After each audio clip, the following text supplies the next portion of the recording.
وَإِذَا الْمَوْءُودَةُ سُئِلَتْ بِأَيِّ ذَنبٍ قُتِلَتْ، کہ جب درگور کی گئی، مار دی گئی موعودہ جو پیدا ہوئی ہے، اس سے پوچھا جائے گا، کیا پوچھا جائے گا؟ بِأَيِّ ذَنبٍ قُتِلَتْ، کہ تجھے کیوں قتل کیا گیا۔ بالکل، تو اس میں ایک تو وہ آ جاتی ہے کیٹیگری جسے کہتے ہیں کوکھ میں ہی مار دینا، پتہ چلا بیٹی ہے تو ختم کر دیا۔ اور جو ایک دور جاہلیت میں بھی سلسلہ تھا کہ جی لڑکی کی پیدائش پہ چہرہ اللہ تعالیٰ نے ایک منظر کشی کی ہے کہ جب ان کو خبر ملتی ہے کہ لڑکی پیدا ہوئی ہے تو چہرے جو ہیں وہ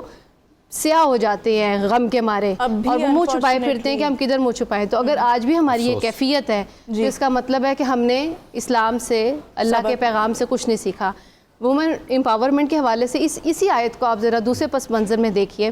کہ موعودہ جس سے پوچھا جا رہا ہے کہ اس کو قتل کر دیا گیا ہے، تو کیا ایک اور لڑکی جس کے جذبات ختم کر دیے جاتے ہیں، جس سے اس کی جو ٹیلنٹ ہے اس کو سنپ کر دیا جاتا ہے، کیا وہ قتل نہیں ہوئی؟ یعنی وہ فزیکلی قتل نہیں ہوئی، لیکن اس کو نہ تو آپ نے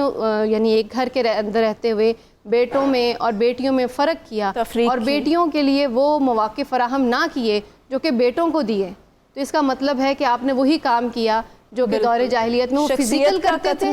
شخصیت کا قتل کر دیا۔ وہ پتہ نہیں کیا اپنا کردار ادا کر سکتی تھی معاشرے کی بہتری میں، وہ معاشرے کی بہتری میں اس کو کردار ادا نہیں کرنے دیا گیا۔ اس کا مطلب ہے کہ اس سنپ کرنے سے آپ نے اسی زمرے میں آ گئی وہ بھی، اور اس سے بھی پوچھا جائے گا کہ بھئی تمہیں کس سبب سے یہ قتل جو ہے وہ تمہارا کیا گیا۔